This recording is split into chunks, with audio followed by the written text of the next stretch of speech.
جی قال المؤلف رحمه الله تعالى في باب قول الله تعالى وَلَئِنْ أَذَقْنَاهُ رَحْمَةً مِنَّا مِنْ بَعْدِ ضَرَّاءَ مَسَّتْهُ لَيَقُولَنَّ هَذَا لِي.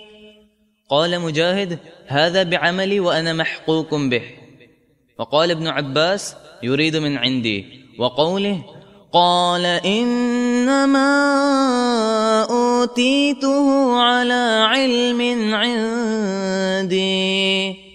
قال قتادة على علم مني بوجوه المكاسب. وقال آخرون على علم من الله أني له أهل. وهذا معنى قول مجاهد أوتيته على شرف. باب ما جاء في قول اللہ تعالی، اللہ تعالیٰ کا فرمان وَلَئِنْ أَذَقْنَاهُ رَحْمَةً مِنَّا مِنْ بَعْدِ ضَرَّاءَ مَسَّتْهُ لَيَقُولَنَّ هَذَا لِي. اس باب کا موضوع یہ ہے کہ اللہ رب العزت کسی بندے کو مبتلا تکلیف کر دے اور پھر اپنی نعمتیں عطا فرما دے، اس تکلیف کو زائل کر دے اور نعمتیں عطا فرما دے، کشادگی عطا فرما دے اور وسعت عطا فرما دے، تو اس کو چاہیے کہ وہ اس پر اور اللہ تعالیٰ کا شکر ادا کرے اور اس نعمت کو اللہ کی طرف منسوب کرے. یہ اللہ کی دین ہے، اللہ کی عطا ہے، اللہ تعالیٰ کا شکر ادا کرے، جس کا فرمان ہے وَإِن تَعُدُّوا نِعْمَةَ اللَّهِ لَا تُحْصُوهَا. اب تم اللہ کی نعمتوں کو شمار کرنے لگو تو شمار نہیں کر سکتے. اور فرمان ہے لَإِن شَكَرْتُمْ لَأَزِيدَنَّكُمْ، اگر شکر کرو گے تو اور دوں گا، اور عطا فرما. تو خاص طور پر ان حالات میں جب بندہ فقر میں ہو، پریشانی میں ہو، مرض میں ہو، اللہ صحت دے دے اور فراخی عطا فرما دے، تو اس کو اللہ رب العزت کا شکر ادا کرنا چاہیے، اس نعمت کا اعتراف کرنا چاہیے، اس کو اللہ کی طرف منسوب کرنا چاہیے، اور پھر حق شکر ادا کرنے کے لیے اس کی اطاعت کرنی چاہیے. فرمایا کہ وَلَئِنْ أَذَقْنَاهُ رَحْمَةً مِنَّا مِنْ بَعْدِ ضَرَّاءَ مَسَّتْهُ لَيَقُولَنَّ هَذَا لِي. اگر ہم بندے کو اپنی رحمت عطا فرما دیں، رحمت چکھا دیں، اسے عطا فرما دیں اپنی طرف سے، منا اپنی طرف سے، من بعد ضراء تکلیفوں کے بعد، مسد ہو جو اس کو چھوتی ہیں، اس کو بڑی تکلیفیں لاحق تھیں، ہم اپنی رحمت کا معاملہ فرمائیں اور اس کو آسانی مہیا کر دیں، تو وہ کیا کہتا ہے؟ یقولن، وہ ضرور یہ بات کہتا ہے، یہ کہے گا کہ ھذا لی، یہ تو میرے لیے، یہ تو میرا حق تھا. بجائے اللہ کا شکر ادا کرنے کے اسے اپنا کارنامہ ظاہر کرے گا، اپنا استحقاق جتائے گا اس پر کہ یہ تو میرا حق تھا، میں اس کا اہل تھا. یہ جملے اللہ تعالیٰ کی ناشکری ہیں جسے رزق کی برکت چھن سکتی ہے، جیسا کہ آگے واقعے سے مزید ظاہر ہوگا اور ثابت ہوگا. قال مجاہد، امام مجاہد فرماتے ہیں، یہ تابعی ہیں اور قرآن کے بہت بڑے عالم تھے، عبداللہ بن عباس کے شاگرد تھے.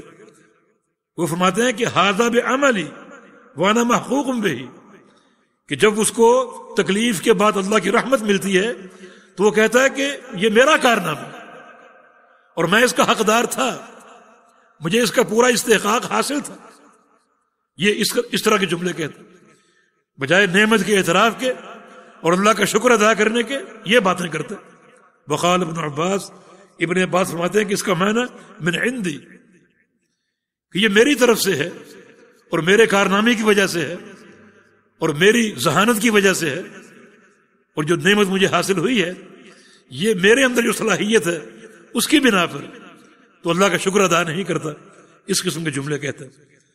اس طرح اللہ تعالیٰ کا فرمان جو قارون کا ایک قول ذکر کیا، قال انما اوتیتہ علی علم عندی، اللہ تعالیٰ نے قارون کو بڑے خزانے دیے، بڑا مال دیا، اس کے خزانوں کی چابیاں کئی اونٹ مل کر اٹھاتے تھے، اتنا وہ سرمایہ دار اور مالدار تھا. وہ کیا کہتا ہے کہ مجھے جو مال دیا گیا ہے علی علم عندی، یہ میرے علم کی وجہ سے. اس کی تفسیر قتادہ نے کی علی علم منی بوجوہ المکاسب، کہ میں کمانے کے ڈھنگ جانتا ہوں، کاروبار کے گر جانتا ہوں، اور کاروبار کی ذہانت مجھے کوٹ کوٹ کے حاصل ہے. اس طرح کی باتیں کرتے، بجائے اس کے کہ اللہ کا شکر ادا کرتا اللہ کی طرف اس کو منسوب کرتا اور اللہ کی نعمتوں کا اعتراف کرتا تاکہ اللہ اور راضی ہوتا. اس طرح کی باتیں اس نے کی. وقال آخرون، اور علماء نے اس کی تفسیر کی علی علم من اللہ انی لو اہل، اس کا معنی یہ وہ کہتا تھا کہ مجھے مال ملا ہے، اللہ جانتا ہے کہ میں اس کا اہل ہوں، میں اس کا حقدار ہوں، اس لیے مجھے ملا ہے. وہذا معنی قول مجاہد، مجاہد کے قول کا یہی معنی ہے اوتیت علی شرف، کہ مجھے یہ مال میرے شرف کی بنا پر ملا، میرے شرف اور میرے جو میرا مقام ہے اس بنا پر مجھے یہ مال ملا ہے، میں اس کا حقدار ہوں. یعنی اللہ کا شکر ادا نہیں کیا، اس کی حمد و ثنا نہیں کی، بلکہ اس طرح کی باتیں کی. پھر اللہ کا عذاب آیا، نعمتیں چھن گئیں، بلکہ قارون کو زمین میں دھنسا دیا گیا، دھنستا رہے گا، زمین دھنستا رہے گا. اتنی اس کو طویل اور کڑی سزا دی گئی اس ناشکری کی بنا پر. تو پھر اس باب کا تقاضا کیا ہے؟ اللہ تعالیٰ کا شکر ادا کرنا، اور خاص طور پہ وہ انسان جس نے ایک زمانہ تکلیف میں گزارا ہو، پھر اللہ نے احسان کر دیا ہو، تو اس پر تو بہت زیادہ حق کے شکر ادا کرنا چاہیے اس کو کہ اللہ تعالیٰ نے مجھے مشکل سے نکال دیا اور یہ آسانی دے دی اور فراوانی دے دی. وہ زیادہ اللہ کا شکر ادا کرے تاکہ اللہ اور راضی ہو اور اس کو اور عطا فرمائے. آگے ایک واقعہ ہے، وہ پڑھ لیجیے. وعن ابي هريره رضي الله عنه انه سمع رسول الله صلى الله عليه وسلم يقول ان ثلاثه من بني اسرائيل ابرص واقرأ واعمى فاراد الله ان يبتليهم فبعث اليهم ملكا فاتى الابرص فقال اي شيء احب اليك قال لون حسن وجلد حسن ويذهب عني الذي قد قدرني الناس به قال فمسحه فذهب عنه قدره فأعطي لونا حسنا وجلدا حسنا قال فأي المال أحب إليك قال الإبل أو البقر شك إسحاق فأعطي ناقة عشراء وقال بارك الله لك فيها قال فأتى الأقرع فقال أي شيء أحب إليك قال شعر حسن ويذهب عني الذي قد قدرني الناس به فمسحه فيذهب عنه وأعطي شعرا حسنا فقال أي المال أحب إليك قال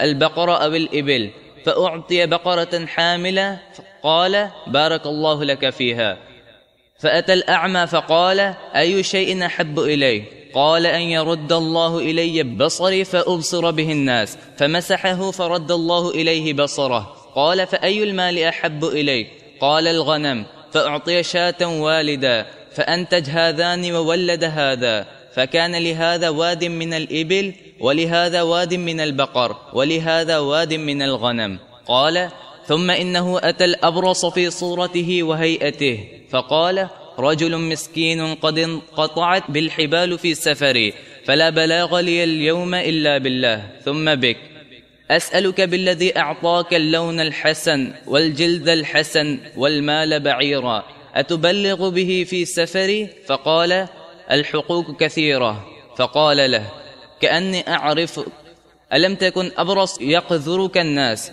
فقيرا فأعطاك الله عز وجل المال فقال إنما ورثت هذا المال كابرا عن كابر فقال إن كنت كاذبا فصيرك الله إلى ما كنت وأتى الأقرع في صورته فقال له مثل ما قال لهذا ورد عليه مثل ما رد عليه هذا فقال إن كنت كاذبا فصيرك الله إلى ما كنت قال وأتى الأعمى في صورته فقال رجل مسكين وابن سبيل قد انقطعت بي الحبال في سفري فلا بلاغ لي اليوم إلا بالله ثم بك أسألك بالذي رد عليك بصرك شاة أتبلغ بها في سفري فقال قد كنت أعمى فرد الله إلي بصري فخذ ما شئت ودع ما شئت فوالله لا أجهدك بشيء أخذته لله فقال أمسك مالك فإنما ابتليتم فقد رضي الله عنك والسخط على ما صاحبيك. جزاک اللہ خیرا.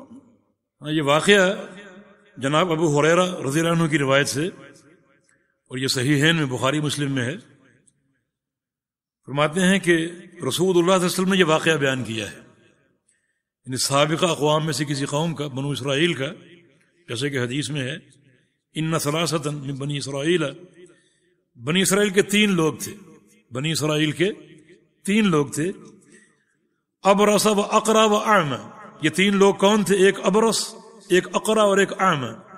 ابرس برس کا مریض جس کی جلد اچھی نہیں تھی اور اس کی جلد میں دھبے تھے جو بڑے بڑے بدنما داغ تھے، وہ اقرع۔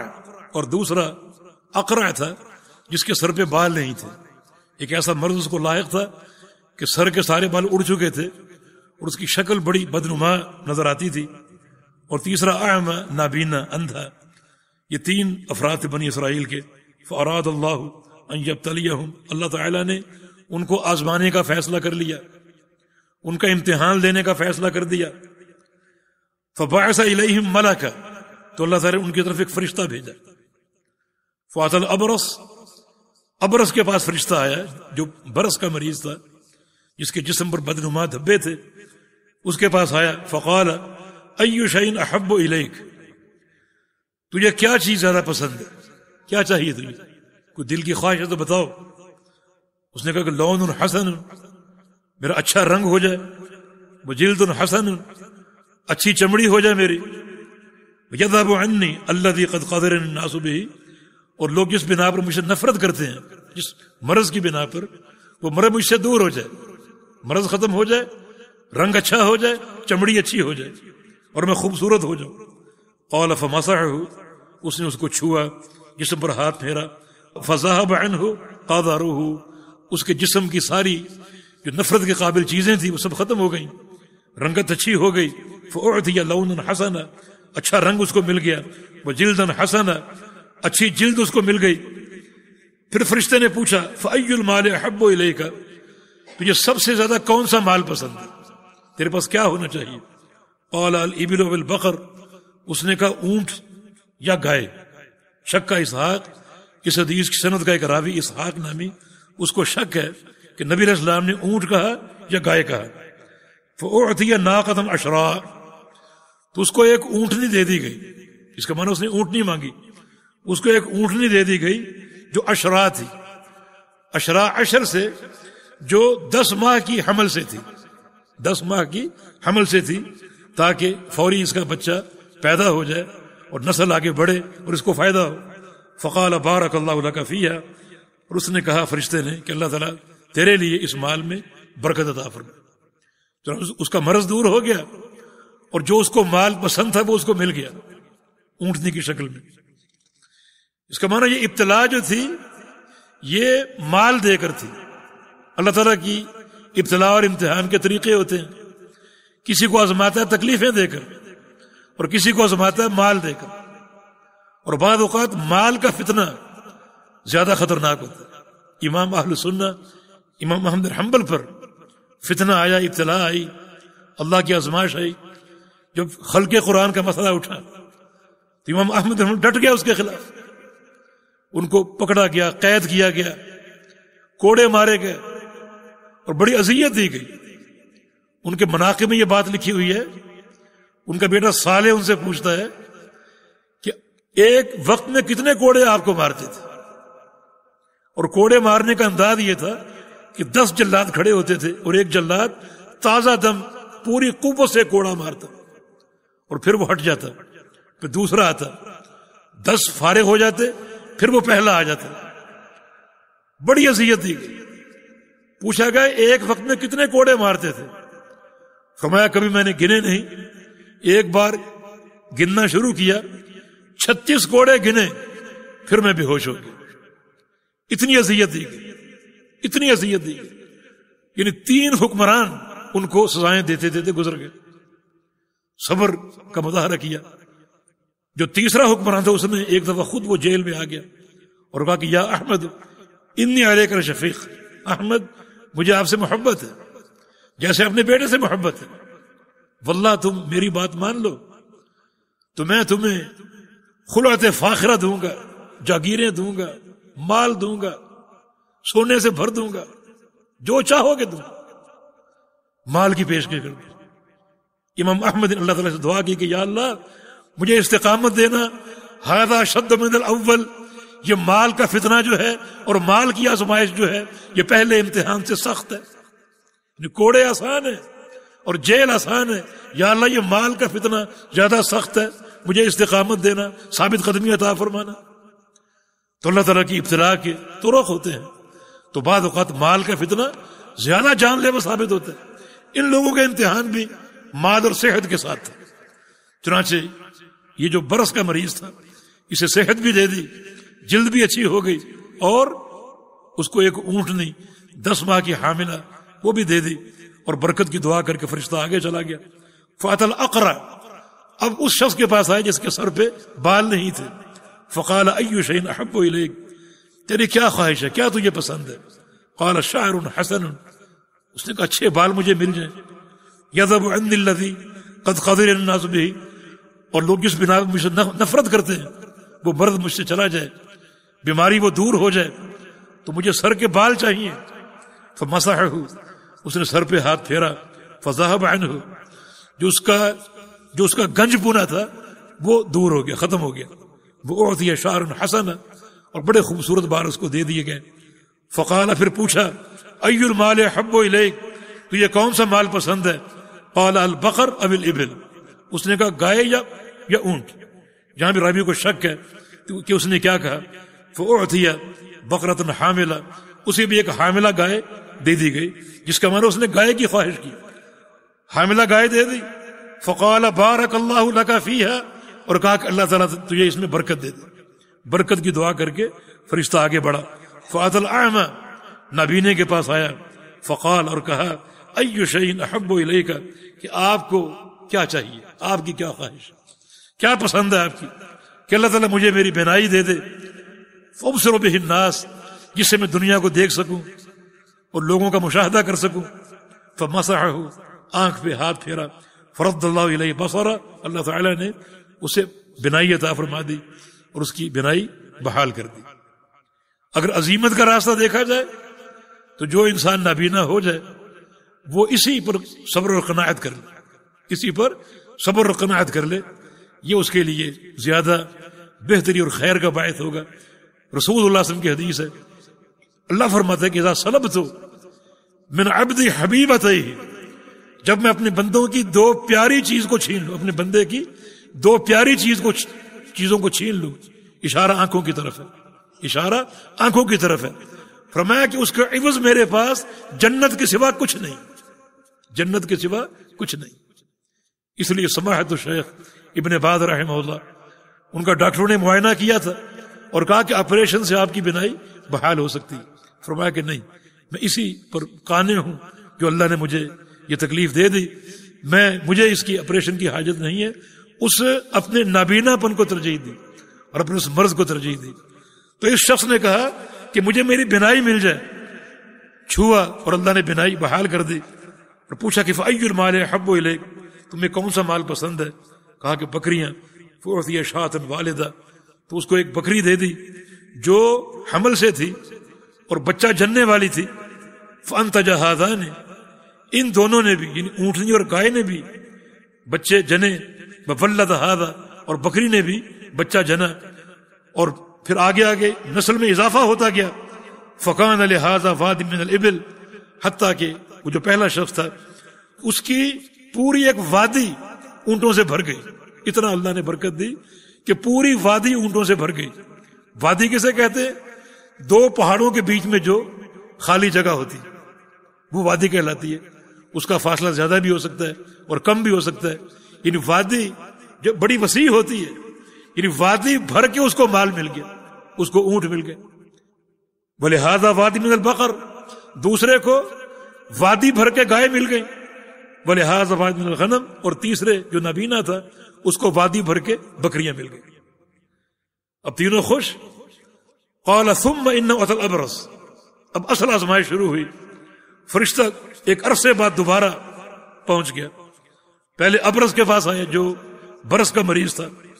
فی صورت وہیتی, اسی کی صورت میں جو شکل پہلے ابرص کی تھی, جس کو برس کا مرض تھا, وہ برس کے مرض کے ساتھ اس کے پاس آیا, اسی کی حیت میں, اسی کی صورت میں اس کے پاس پہنچ گیا تاکہ مجھے دیکھ کر اسے اپنا ماضی یاد آ جائے. فقال, جا کر فرشتے نے کہا, رجل مسکین, میں مسکین آدمی ہوں. قد انقطعت بی الحبال, اور میرے جو وسائل سفر ہیں سارے ٹوٹ چکے, ختم ہو چکے اور مفقود ہو چکے ہیں.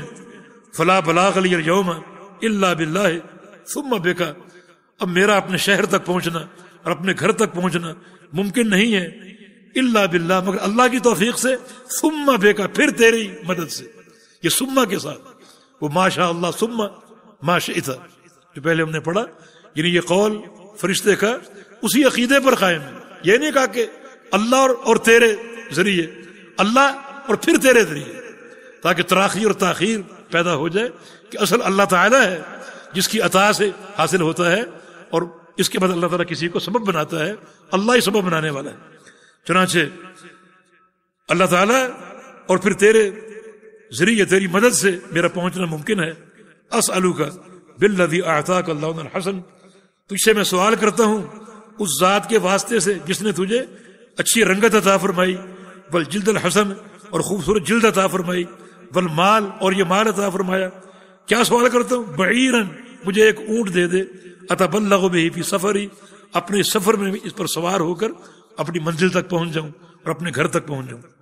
فقال، اس نے کہا، الحقوق کثیرہ، میرے ذمے بڑے حقوق ہیں، اب میں کس کس کی مدد کروں؟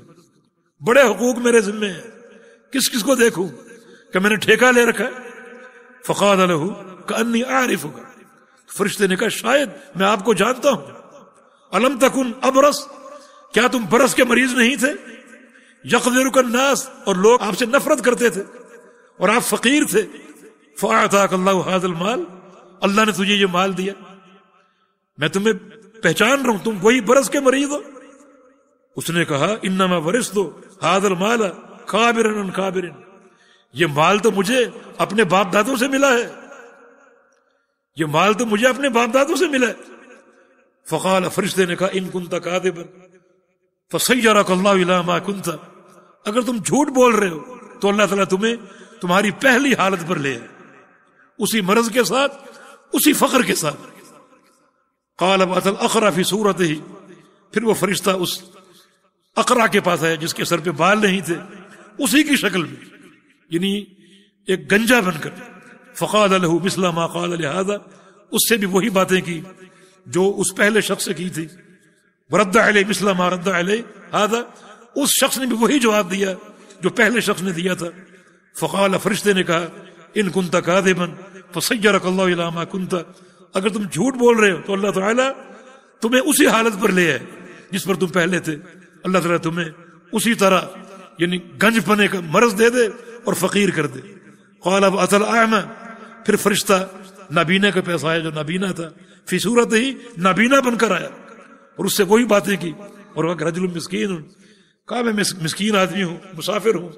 قد انقطعت بی الحبال فی سفری، اور میرے جو وسائل سفر تھے وہ مجھ سے مفقود ہو چکے اور گم ہو چکے.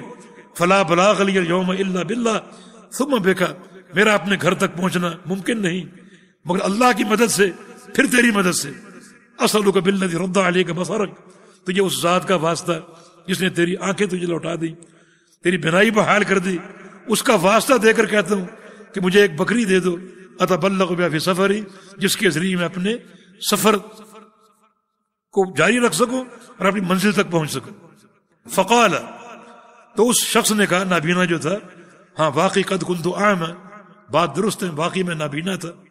فرد اللہ الی بصری، اللہ تعالیٰ نے میری بینائی بحال کی.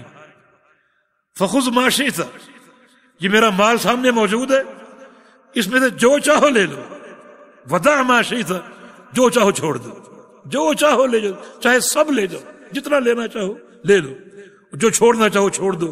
فواللہ لا اجہدک اليوم بشیء اخذتہ للہ، اللہ کی قسم تم جو بھی لوگے میں منع نہیں کروں گا، روکوں گا نہیں. کس لیے؟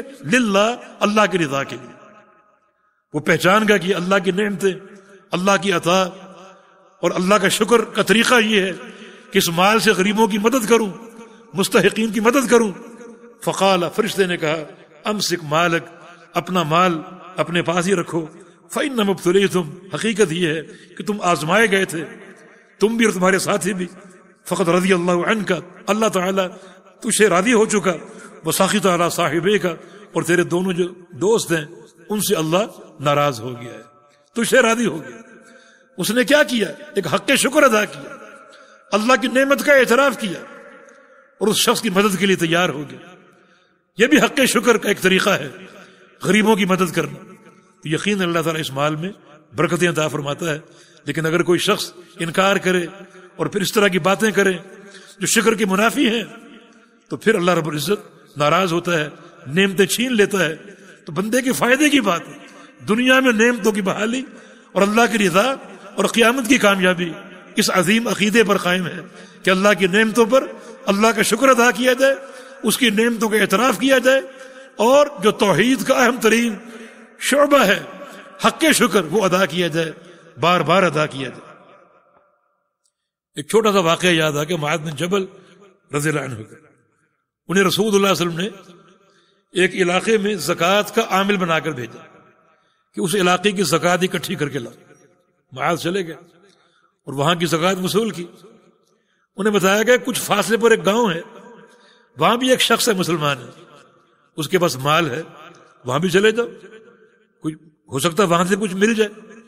چنانچہ معاذ رضی اللہ عنہ وہاں بھی چلے گئے، اس شخص کو جا کر ملے اور بتایا کہ میں رسول اللہ صلی اللہ علیہ وسلم کا نمائندہ ہوں.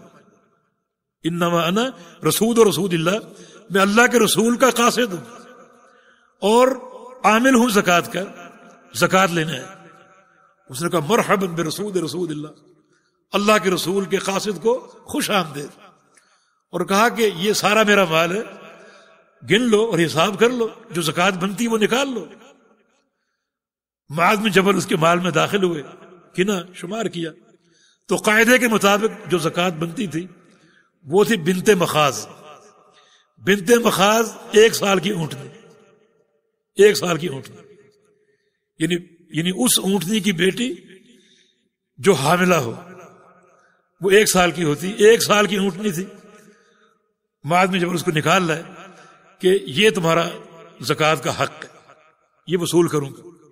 اس نے کہا کہ نبی علیہ السلام کا نمائندہ پہلی بار میرے پاس آئے اور میں ایسی اونٹنی دوں جو نہ سواری کے قابل ہے، نہ کھیتی باڑی کے قابل ہے، نہ وزن اٹھانے کے قابل ہے. یہ بات مجھے پسند ہی نہیں، میری غیرت کے خلاف ہے. وہ اپنے ریوڑ میں گئے اور ایک حقہ اونٹ لے کر، حقہ یعنی 3 سال کا تنو من اور جوان اونٹ، طاقتور اونٹ، وہ لے کر آئے اور کہا کہ یہ تمہیں دوں گا. معاذ نے کہا کہ نبی علیہ السلام کا حکم ہے ظلم نہیں کرنا، جو زکوٰۃ بنتی وہ لے کر آنی، میں یہ وصول نہیں کروں گا. کیا مسلمان تھے وہ، اب وہ دینے پر اصرار کر رہے اور وہ منع پر اصرار کر رہے. طے یہ ہوا کہ تم اپنا حقہ لے لو اور میں اپنی بنت مخاض لے لیتا ہوں، اور دونوں اللہ کے پیغمبر کی خدمت میں حاضر ہوتے ہیں، آپ سے فیصلہ کرواتے ہیں. چنانچہ وہ اپنا جوان اونٹ لے کر نکلا اور معاذ بن جبل وہ بنت مخاض 1 سال کی اونٹنی لے کر نکلے اور نبی علیہ السلام کے پاس پہنچ گئے. جا کے ماجرا بیان کیا. رسول اللہ صلی اللہ علیہ وسلم نے فرمایا کہ معاذ اگر صاحب مال اپنی رضا سے اچھا مال دینا چاہے، زیادہ دینا چاہے تو وہ دے سکتے ہیں، اسے قبول کر سکتے، تم قبول کر لو. چنانچہ وہ قبول کر لیا گیا اور وہ شخص چلا گیا خوش ہو کر. کچھ عرصے بعد معاذ بن جبل دوبارہ گئے، دوبارہ اسی علاقے میں زکوٰۃ کا عامل بن کر گئے. تو ان کو وہی گاؤں دوبارہ یاد آ گیا، دوبارہ اس کے پاس گئے. اس نے استقبال کیا بڑا خوش ہو گیا اور کہا کہ میرے بھائی یہ میرا مال ہے، گن لو، جو زکوٰۃ بنتی وہ نکال لو. معاذ بن جبل اس کے ریوڑ میں داخل ہوئے اور اس دن کتنی زکوٰۃ نکلی؟ 30 جوان اونٹ، 30 حقے، 30 جوان اونٹ اس دن زکوٰۃ نکلی. اور ایک حقہ کب بنتا ہے زکوٰۃ میں؟ جب 50 اونٹ. 30 حقے اب ضربیں دو، کتنے اونٹ بنیں گے؟ کتنا مال اللہ نے بڑھا دیا، کتنی برکت دے دی. ما نقصت مال من صدقہ، فرمایا قسم کھا کر کہتا ہوں کہ صدقے سے مال کم نہیں ہوتا اور بڑھتا ہے. کتنا اللہ نے بڑھا دیا. اور طیب خاطر سے زیادہ دینا چاہا، اللہ نے چند سالوں میں کتنی برکت دے دی.